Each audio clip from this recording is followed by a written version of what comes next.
Welcome to Just Energy Radio with your host, naturopath and medical intuitive, Dr. Rita Louise. We have learned from Einstein's theory that matter and energy are one. Physicists believe that all systems in nature have their own particular way of vibrating. From the swinging of a pendulum to the waves of the ocean to the light that brightens the sky each day, each of these oscillates at its own unique rate. The same holds true for every thought, feeling, event, or word we speak. Each has its own frequency or rate of vibration. What many of us don't realize is when we take everything in our universe down to its simplest form, it is all just energy. Join Dr. Rita Louise on a journey through time and space where past, present, and future collide.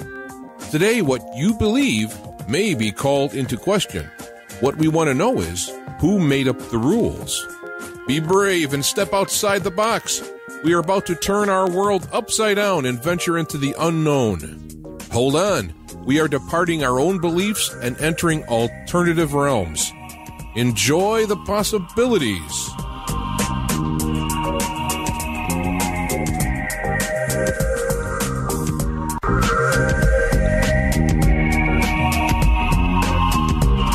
Hello and welcome back to Just Energy Radio. I'm your host, Dr. Rita Louise, and thank you all for staying tuned to the second hour of the show. In this hour, we're going to be speaking with Dr. Eric Pearl about the reconnection. It continues. But Just Energy Radio is brought to you by soulhealer.com, where you can find out about all the products and services I offer, including medical intuition evaluations, energy healing, and psychic readings. It's also brought to you by the Institute of Applied Energetics. That's www.appliedenergeticsinstitute.com, where you can jumpstart your intuition today by downloading their free 50-page guide. So let me tell you a little bit about Eric and get him on the air because he really is kind of funny and we could use a little levity on the show tonight. Eric Pearl, DC, founder of The Reconnection, has been featured in top media, including The Dr. Oz Show, The New York Times, and CNN. He has presented at leading venues, including the United Nations and Madison Square Garden. Madison Square Garden is sweet. His internationally best-selling book, The Reconnection, Heal Others, Heal Yourself, is now in 39 languages, has been endorsed by such nobles as Deepak Chopra and Wayne Dyer. So the author of The Reconnection, Dr. Eric Pearl. Hey, Eric, how are you doing? Hey, I'm doing great. How are you? I am wonderful. It has been so long since you've been on the show, and I'm really glad to have you back. Well, so am I. Glad to be here. So what have you been doing? I mean, actually, I can tell you exactly how long it's been. Give me 1 second. Wow, a really long time. I knew it was long. 2008. Wow. So a really long time. So what have you been up to? Because I know, I see your email, I see you go on Facebook, and it seems like you're always doing stuff. So what's the new thing that you're up to these days? Well, the new thing is we have changed our programs. This is the first year of a brand new program where we've greatly expanded them beyond where they were. We used to teach reconnective healing in what we would call the level 1, level 2 weekend. Level 1 was Saturday, level 2 was Sunday, and we'd give a 3-hour presentation on Friday night before the weekend. We've now changed that. What we've done is we give our 3-hour presentation on Friday night, and we've taken level 1 that was on a Saturday, and we've expanded it, filled it with a lot more information and interaction with us, and made it for the full weekend of Saturday and Sunday, so you can learn reconnective healing on a personal level. And then for those people who are interested in learning it on a professional level, we've put that part, level 2, onto Monday and Tuesday, where we do many different things. You get much more table time, much more conversational interaction, question and answers. We've introduced new segments where we bring in volunteers from outside of the seminar, people who have no idea what to expect, so you get to see their responses just happening the same way that you've already learned on people, with no anticipation, no expectations with it. We teach distance healing where you contact people from all around the world by phone. then you do a healing session with them, then you call them back to see their experiences. We've introduced segments such as subtlety and nuance, where we learn fine ways of creating an infinite number of the most powerful chakras you've ever experienced that take us eons beyond those chakra charts of the 7, 8, 9, 10, 12, 14, 49, or 149 chakras that used to apply to energy healing. And by the time you complete this seminar, I can pretty much make you 2 promises, which are A, you will be able to do anything and everything in the way of healing that I can do, and B, you will be able to do anything and everything in the way of healing that any human being anywhere on this planet can do. Does that come with a double your money back guarantee? No, do you? Well, no, I just there you thought go. I would throw it out there, But no, that's all right. You want to leave $20 on the dresser. If we didn't like it, I'll change it for 40. Anyway, so now you're ready to go back and sing Janis Joplin instead, right? Well, I could, but I won't because I'm going to save the listeners' ears tonight. So what is, your book is The Reconnection. You teach reconnective healing. So what is the reconnection? What are we connecting to? Well, with the reconnection and with reconnective healing, what we're doing is we are connecting to really our original fullness, what people talk about experiencing in between lifetimes when we return to that light that we've all come from. When communication requires no language, when our existence is timeless, where everything, including our healings, tend to be fairly instantaneous and lifelong. So we just continue to evolve, and we're learning to manifest that, to live that and manifest it here on this physical plane, recognizing and experiencing what quantum physics has been telling us, that time is not only moving faster, but time is expanding as a balloon expands. Our existence inside this bubble or balloon of time in the 4-dimensional life here, and that bubble or balloon of time is expanding, and of course what happens to that balloon as it expands, as it becomes thinner and thinner, it begins to disappear. Time is disappearing and time is an illusion. And this is what is manifest that has created so many studies. There are close to 24 international studies so far confirming reconnective healing. And the reason that science is so interested in doing these studies is because the healings tend to be fairly instantaneous and they tend to be lifelong. So this is a new level of conscious existence. And so in listening to what you're saying, it sounds like, and I'm putting my terminology with it, sure, that we are really reconnecting to source, reconnecting to, I like to use God, but to the core of all of us? Listen, I like the God word too. Call it God, call it love, call it the intelligence of the universe, call it Allah, call it Helen for all that matters. This intelligence, God doesn't care what name we give it. We're the ones who go out and murder each other over not calling it by the name other people think we should. That's a real God-like, characteristic of us, don't you think? Yes, we are connecting to a source and learning to recognize, to stop looking at what makes us all separate and unique and special, and starting to become more centered beings that are willing instead to change the question to something far more empowering, which is what makes you and I the same. In other words, it's time to dig through our old T-shirt and underwear drawers and throw out everything that says, kiss me, I'm Jewish, kiss me, I'm Irish, kiss me, I'm Italian, kiss me, I'm black, kiss me, I'm Catholic, and replace them with T-shirts that say, kiss me, I am you.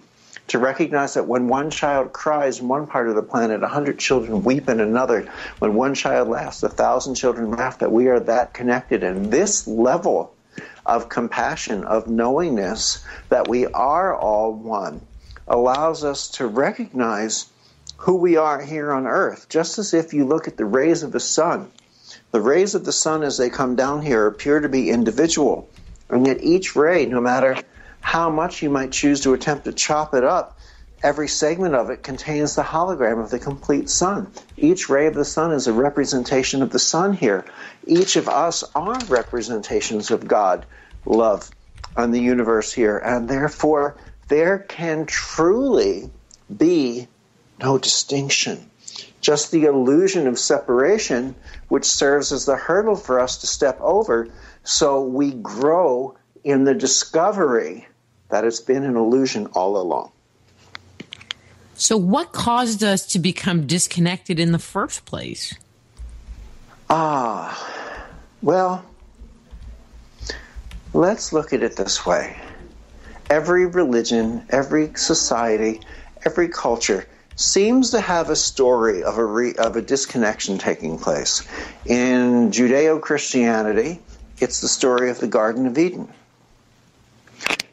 And then again, are our stories and very realistic illusions so that we can grow to recognize what the truth has been all along. So what has caused it becomes theory and speculation. And the reality of it itself becomes theory and speculation. But essentially, I would say that the cause of it, whether it is real or whether it is illusion, is so that we can grow from seeking to find our reconnection with it. We can grow from the search, because we will know all the answers all too soon. Once we leave this physical form, we'll know everything. Here, it is not about, it's simply not about the answers. What it is about is our seeking of the answers. So it's the journey. Yes, it's the journey, and it's the growth that comes from searching for the answers. Philosophy is not about the answers, is it? Philosophy is about the seeking of the answers and the willingness in the process to also say, I don't know. Because when we feel that we do know the answers on an absolute level, everything outside of those answers becomes wrong.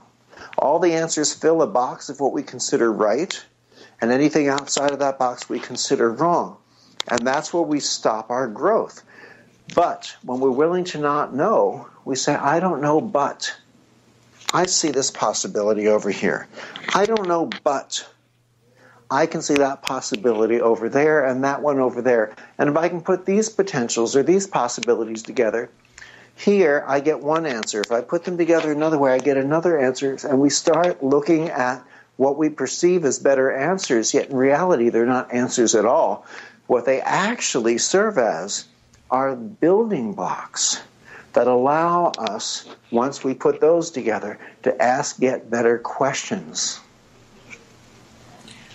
I mean, I love the journey. I sometimes don't know where it's going to take me, but I just open myself up to what is being presented and the response that my heart has for what's being presented.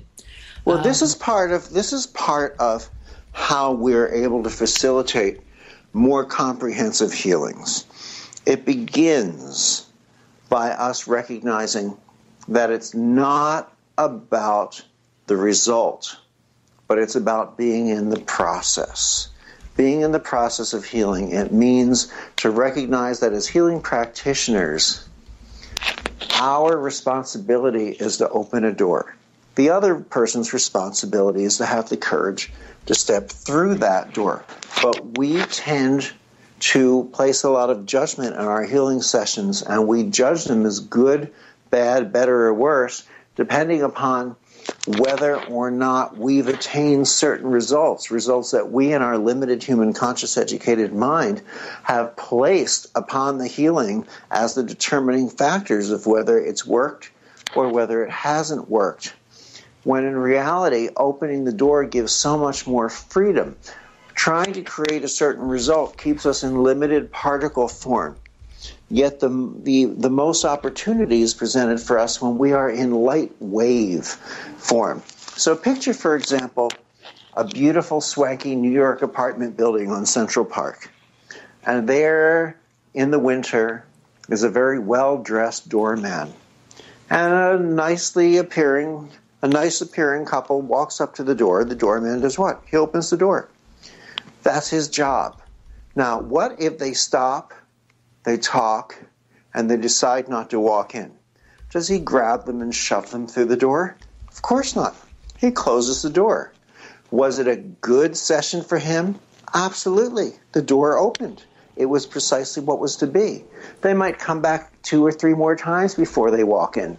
They might come back planning to walk in, have an argument before one leaves and one walks in. But what is the responsibility of the doorman? Exactly the same thing, to open the door fully. Well, we can learn to recognize that when we are in the process of opening the door through facilitating a healing, we no longer misplace our attention on what result came about. But we learn to recognize that the healing might come in the form they anticipate, and the healing may very well come in another form, one that they haven't dreamed of, one that the universe has designed specifically for them. Well, and I think that's a really interesting point, and one that anyone that goes to get a healing should have an awareness of. And I actually, have taken, a number of different healing classes and read I don't know how many gajillion books, and they never make that point that the healee needs to be open to receiving whatever healing they're going to get. I mean, many times, the client will come in and it's like they have this issue and they expect you to somehow wave a wand and fix it in one session. And it's like, really? Because they are symptom focused instead of process focused. Symptom focus is not about healing. It's about treatment. It's about therapy. It's about cures. But healing pays no attention to the symptom at all. Healing's focus is to optimize the person's ability to return to their optimal state of balance. And in that optimal state of balance, their imbalances fall away. Now, their imbalances may take multiple different forms. There are often physical health problems. There are also problems that are mental, emotional, spiritual by some standards. There also may be relationship difficulties or career challenges. But when you operate at your highest level of balance, these densities, these imbalances fall away. Another way of viewing this is 6 studies so far. 6 independent international studies have confirmed that once you interact with the reconnective healing spectrum, this is very different than energy healing techniques such as Reiki, Jiragen, Shin, Qigong, Mahjong, Beijing, Alpha, Beta, Delta, Gamma, mattress this, quantum that. Once we let go of technique, we access a more comprehensive spectrum of energy, light, and information. And once we interact with that, it actually restructures, according to science, or what I like to say is, it reconnects our very DNA. It restructures it and heals it from scientifically induced damage and from pre-existing damage. And these studies have demonstrated that it does some very fascinating things with the light that we emit. There was a time where we were just hopeful or just believed on a spiritual level that we were light. But we know today from the work of Dr. Fritz Albert Popp in Germany and others that we do emit light. The DNA in each of our cells emits specific levels of light. When our health is diminishing, that light is measurably dimming. When our health is coming back up, that light is coming back up. And the reconnective healing frequencies not only raises our light levels, but it makes it more what science calls coherent, or what you could look at as more harmonic. So we vibrate in sync with one another at a higher level. And you could say we entrain to one another. Now, what's entrainment? Well, imagine a tuning fork. If you take a tuning fork and hit it against your hand, it begins to vibrate at a certain tone. If you hold a still tuning fork next to it, it picks up that vibration. It entrains with the vibration of the first one, and they match. We see entrainment all the time in life. The old watchmakers who made those clocks with pendulums, after a while, all the pendulums would start swinging at the same rate. That was entrainment. Women who work in close office spaces, often their menstrual cycles go on to the same cycle. That's entrainment. What happens with the reconnective healing frequencies is we produce a higher, more harmonic level of light, and then that practitioner who is able to do that can allow that light, the other person, to entrain to that higher level of light, where the densities, the darknesses, fall away because they have nothing left to hold on to, and the person returns to their own light balance, their own optimal vibration.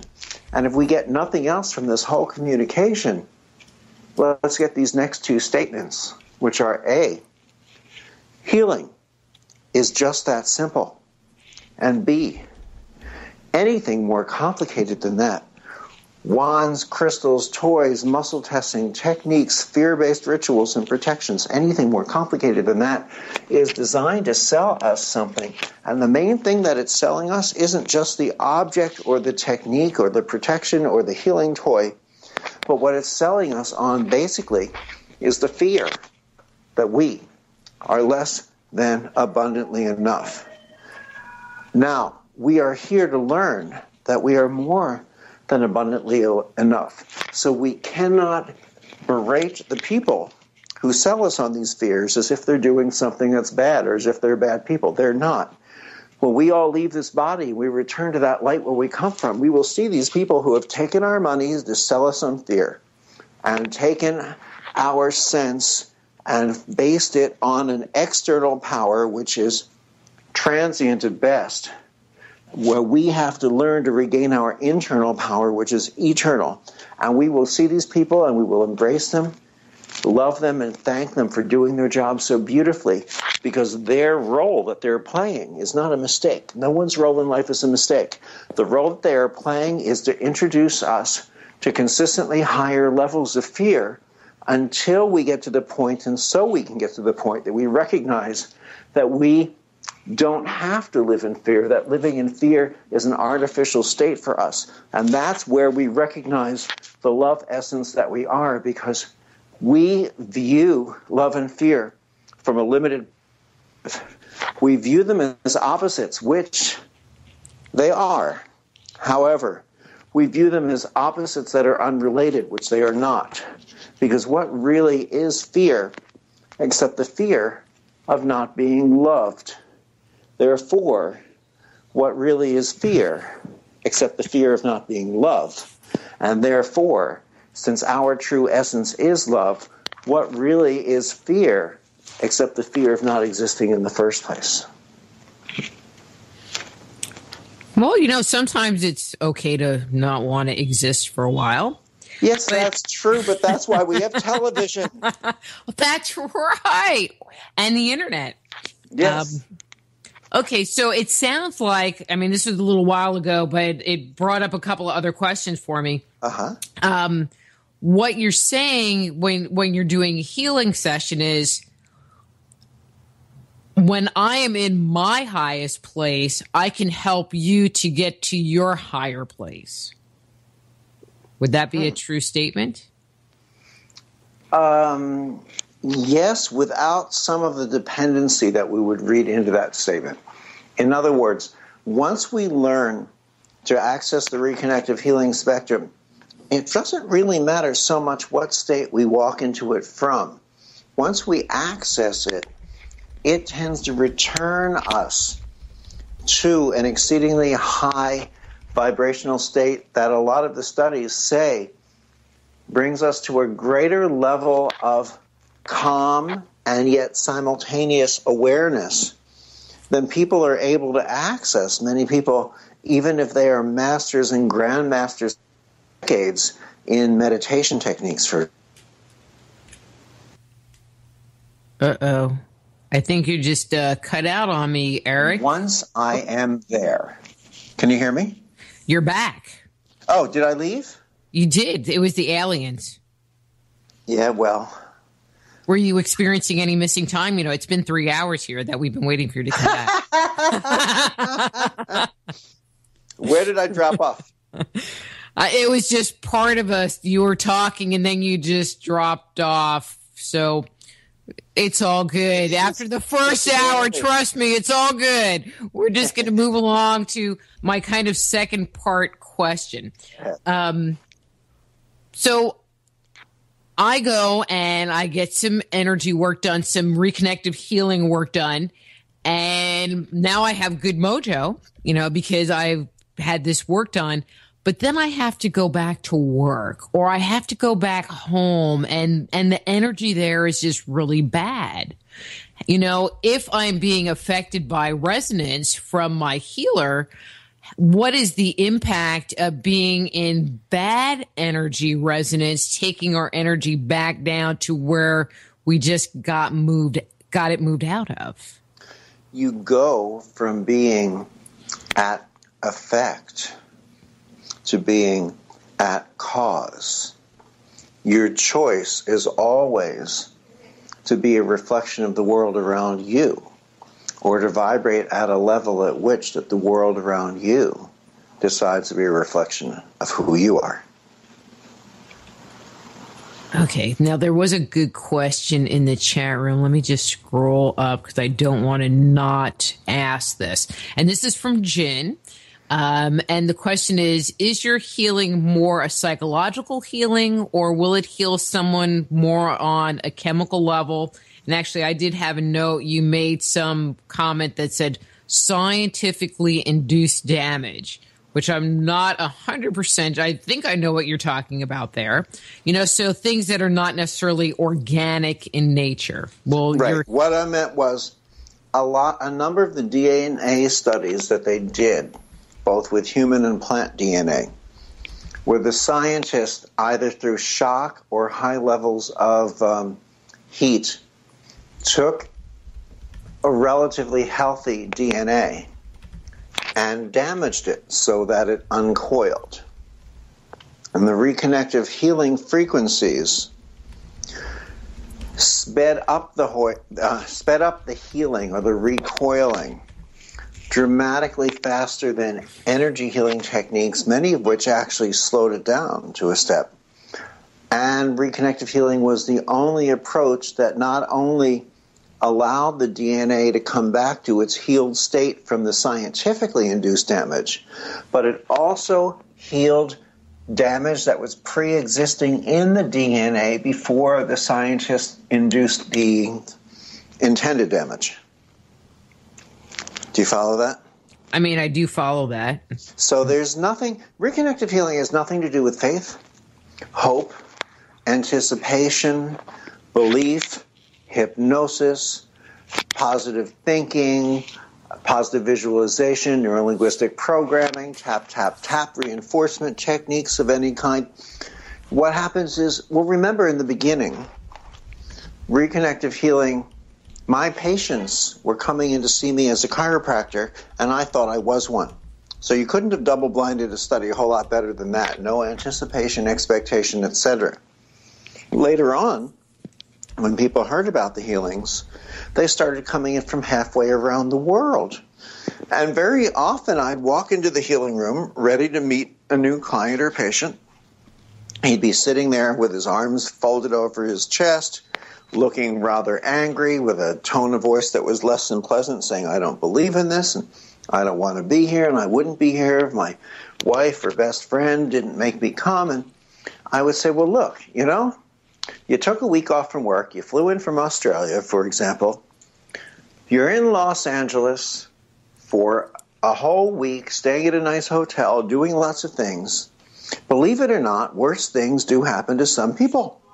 So why don't you just say to yourself, maybe this is ridiculous and maybe it isn't, but whatever it is, it's a rare opportunity to lie down and rest my eyes for 30 minutes in the middle of the day, so shut up and take it. And these people would have the healings. If anyone didn't have the healing, it was not the person who didn't believe in it. It was the person who believed in it too much. It was the person who came in and said, I know this works, it has to work, I've read every book ever written on healing, I'm sleeping with them underneath my bed, I've got my crystals set up in my bed sheets, and I'm wearing them wrapped around me with appropriate chakra-colored threads that I've strung them on. I'm only turning in clockwise circles this month from full moon to full moon, and by the way, this month is a blue moon, so I get to moon everyone an extra time. My family's praying for me now. Quick, hurry up and heal me. These people were in such a needy state, a state of neediness, of attachment, that their attachment itself became the constriction, became the limitation of what they allowed themselves to receive and to move through them. But you see, the person who doesn't believe in it in the first place, well, it's sort of hard to become attached to something if you don't even believe that it exists. And so the healings simply manifested. The best way I feel, and I have discovered, to allow these healings to take place is not to intensely believe in them, and maybe not to challengingly disbelieve in them, but to be in whatever state you are and to decide that what you'd like to do is say, maybe it's real, maybe it isn't. Let me witness and observe. And in the state of neutral observation, becoming the witness and the witnessed, the seer and the seen, the observer and the observed, we find we often receive gifts and benefits we haven't even dreamed of. But that's so cool versus having people have these expectations of what they should or shouldn't get. So you mentioned the people who come with no hope, or little hope of anything happen, and they experience benefit. And then there are the people that have very clear idea of what they want to achieve that maybe don't get that much benefit. Are there other people that kind of fall into that category that most everyone does? It's a rarity that someone will limit it. But all my point was is that there is any way to limit it. It's from us being too attached to it. That becomes the limitation. Most people, I teach the practitioners, I've trained close to 100,000 people around the world so far. Wow. And when I teach these practitioners how to do the work, one of the first things I teach them is when your person comes in to have a healing session, say to them, listen, lie down, relax, let go. Let go of your thoughts, your anticipations, your desires. Understand and trust that God, love, and the intelligence of the universe already knows why you're here. They know what you think you want. They know what you really want. They know what they have in mind for you. And if you could just enter into a state saying, I will be simply just as thrilled if I receive nothing that I have in mind as I will be if I receive something that I have in mind, then you will discover what the form the healing comes in. An example of this would be, I had a woman who drove 3,000 miles. She drove 3,000 miles across the U.S. because she had pain in one side of her face. And she had 2 healing sessions with me, not 1 but 2. The pain didn't leave. So she was thinking, well, it's not going to work, and she was leaving. And on her way out, she said, but by the way, I forgot to tell you that when I was a little girl, 7, 8, 9 years old, and at this point, this woman was moving up close to 50 years old at that point. She said, when I was a little girl, 7, 8, 9 years old, I had a fever and an infection in one of my ears, and I lost the hearing in that ear. I don't think about it because it's part of my life. It's just my everyday existence. And I didn't mention it to you, but my hearing has returned. Now you can say the healing she expected.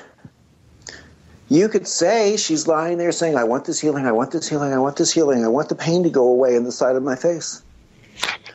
And you could say that it didn't work. It did work, but our responsibility sometimes is to step back 3 feet and look at the larger picture, find where that healing is. You know, some people may need their health challenge, their illness or their health challenge. They might need it to give love. Some beget love.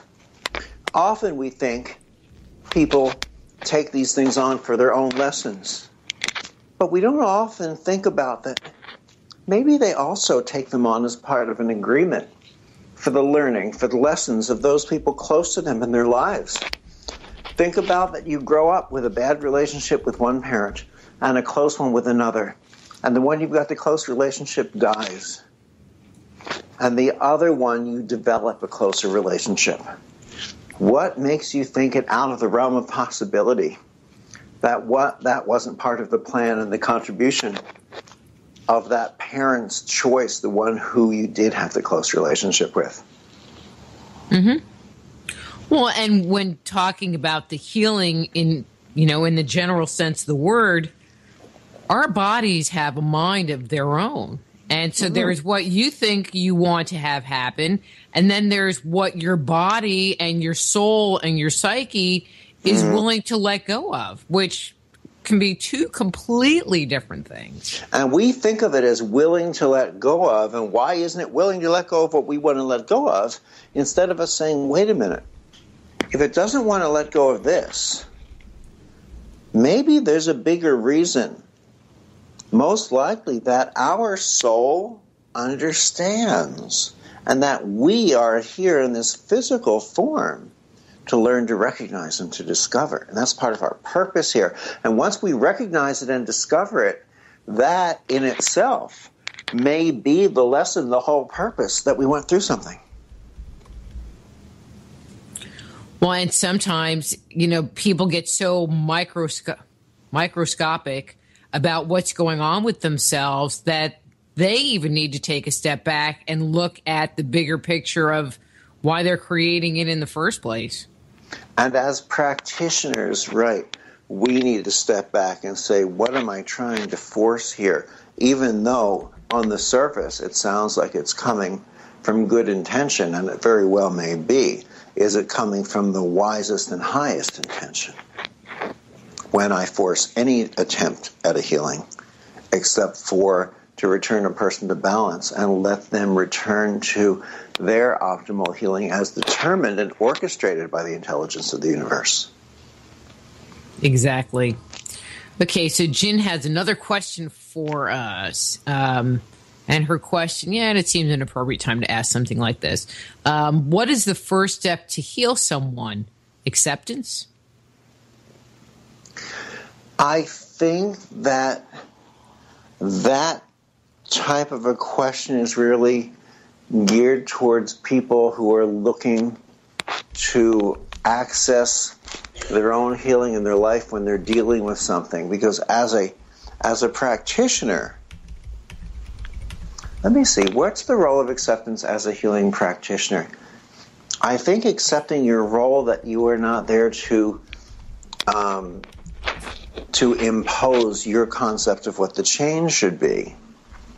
Accepting that your role is to open a door might be that. I think that there isn't a first step that way towards healing. I think that the healing comes from interacting with a more comprehensive healing spectrum and returning to a state of light, recognizing that there is a bigger picture and a universal intelligence that we are here to learn to vibrate with and as, and being willing to accept the gift in whatever form it takes, instead of trying to tell the universe what form our gift should come in. But it sounds like, you were talking about the journey, and that's kind of, to me, kind of has this feeling of like a mental journey kind of thing. But it sounds like there's an openness to being who you are. And, and I'm going to say acceptance of, your place in the world. Acceptance is always a beautiful place to be in. Because in acceptance of us, we might also... Hey, Eric, yes? You might look at your mic because your volume just went way down. My volume went way down. All right, did my volume come way up? You're much better than you just were. Okay, good. Acceptance of where we are might be the first step into acceptance of what gift we receive. It's sort of the difference between being excited at the surprises of the gifts that we receive on Christmas compared to what we think we'll gain out of telling everybody exactly what to give us for Christmas. And that sounds good because we might get what we want or what we think that we want. But we might discover in that lack of acceptance has not brought us what we wanted because it didn't bring the excitement of opening the surprises, nor did it bring the pleasure to the giver. And part of the beauty of receiving the gift is seeing the pleasure and the excitement that it brings to the gift giver who has selected the gift for us.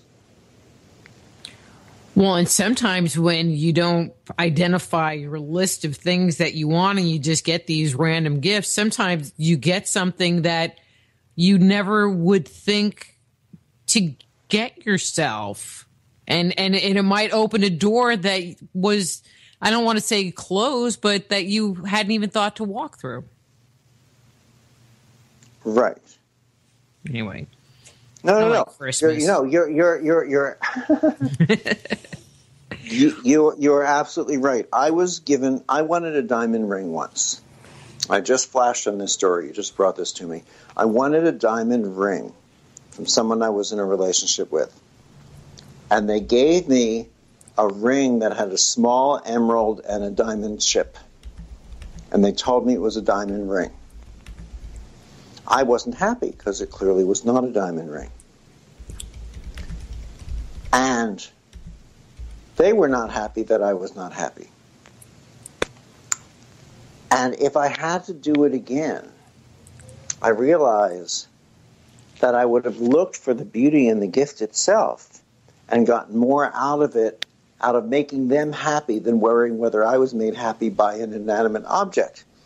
But of course, everything is a cycle. But you were probably also expecting like a 5-carat diamond ring, and you just got this little chip, and it's like, right. What's with this little chip? Right, but where was my mind on that one? Because to tell you the truth, I got a much bigger gift than if I'd gotten a 5-carat diamond, because I got the gift of recognizing how to give to others in the process of receiving that I never would have gotten if I were given what I thought that I wanted. What would have made me happy on a given level, would have made me feel happy, but would never have given me the gift of this lesson. Why is it so hard for some people to receive? You know, we all think that giving, that we're special because we just love to give. I just want to give all the time. I only want to give. And the point is that everyone wants to give. Receiving is an acquired skill.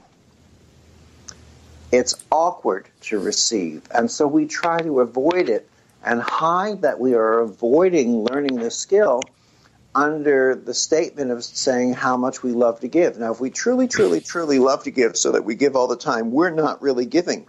What we're doing is we are taking away the other person's ability to give in return, to give in exchange. All the great teachers from Jesus to whoever you can think of taught and understood the concept of giving and receiving, ebb and flow. The rains come down, the condensation and the rains come down from the clouds.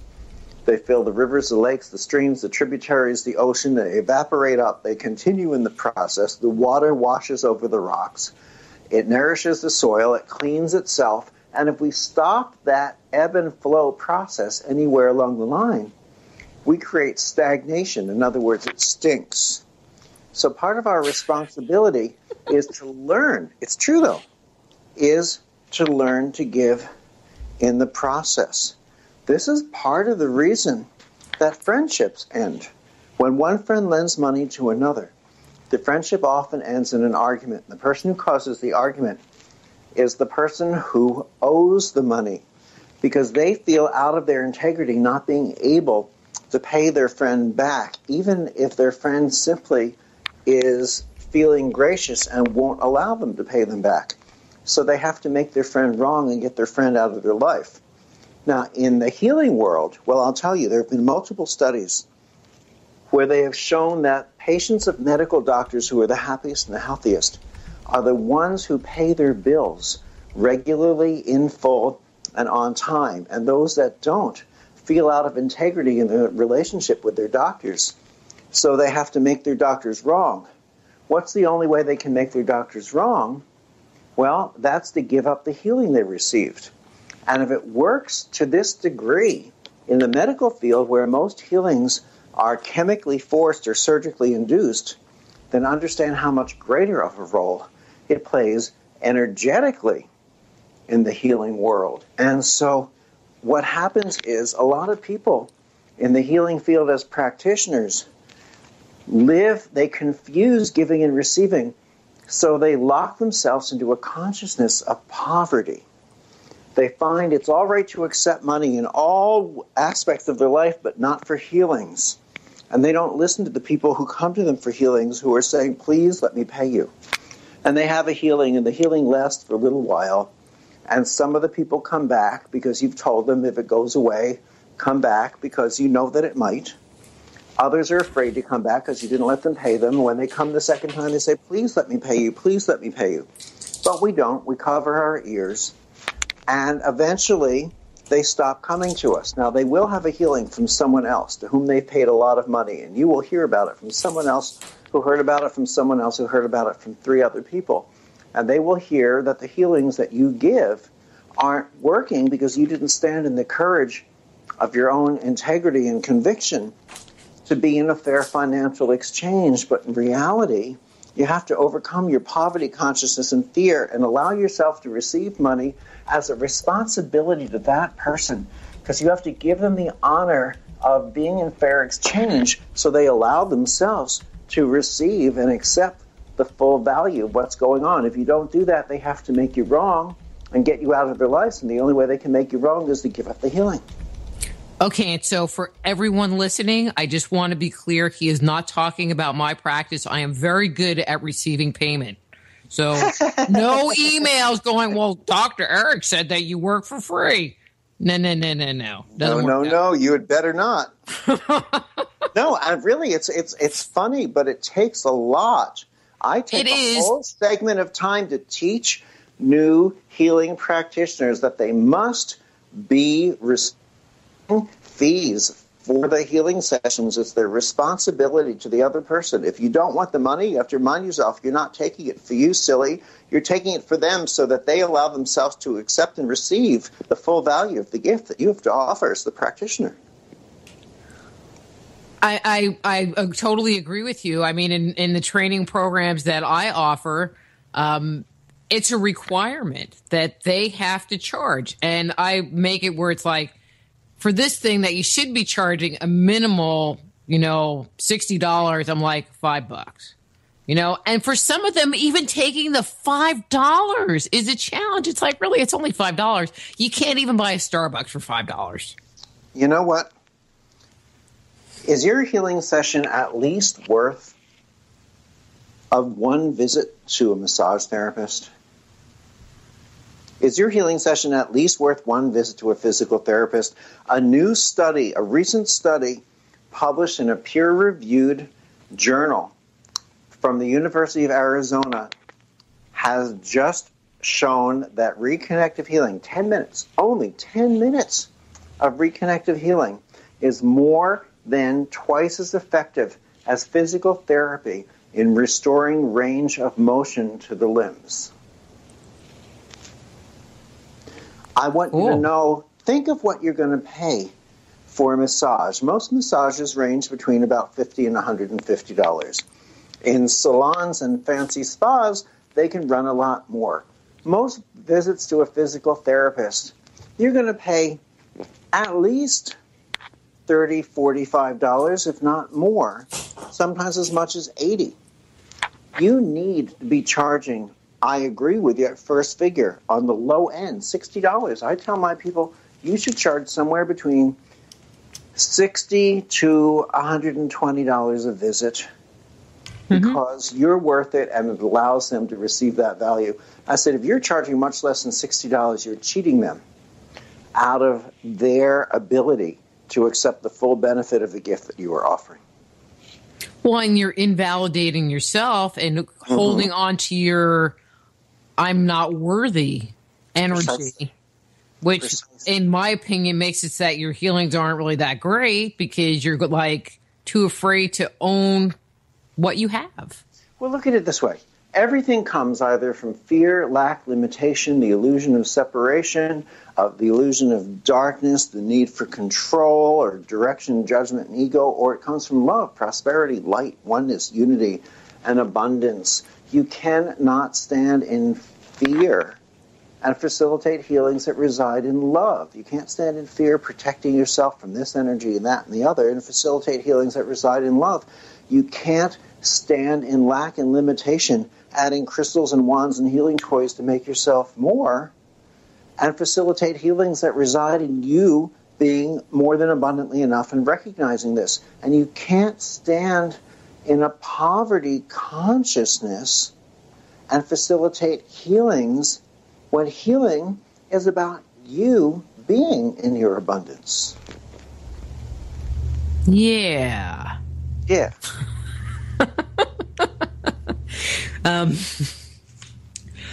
I'm just looking at the clock. We have about 5 more minutes. Well, there has to do the music thing at the end and all that good stuff. Gotta have that.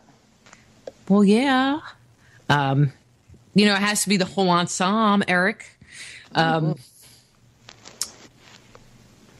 I don't think I've ever asked you, and we didn't cover, but how did you discover these frequencies in the first place? You worked as a chiropractor.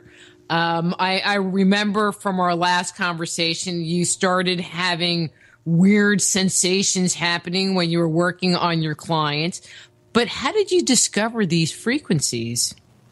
Well, what happened was I went home one night, went to sleep. One night in my 12th year of practice, I was awakened a few hours later by a bright light. I opened my eyes to see what it was. It wasn't anything seemingly spiritual or metaphysical. It was just the lamp next to my bed. It had decided to turn itself on. Now, I had had that lamp for a good 10 years. It hadn't selected any other propitious occasion to self-ignite, but there it was. And my bedroom door was open, which was closed when I went to sleep, but I felt as if someone was in my house. So I got up, I grabbed a knife, an old can of pepper spray from a self-defense course I'd taken years ago, which was probably empty, but I thought it made me look intimidating.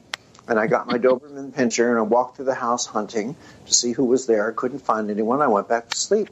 That Monday when I went into my office, 7 of my patients told me that they felt someone in the rooms with us watching them while they were lying there on the tables.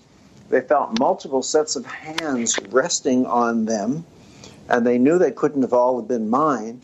They felt being tapped on the back, gently stroked in the arm, a hand comfortably resting on their forehead and on their feet.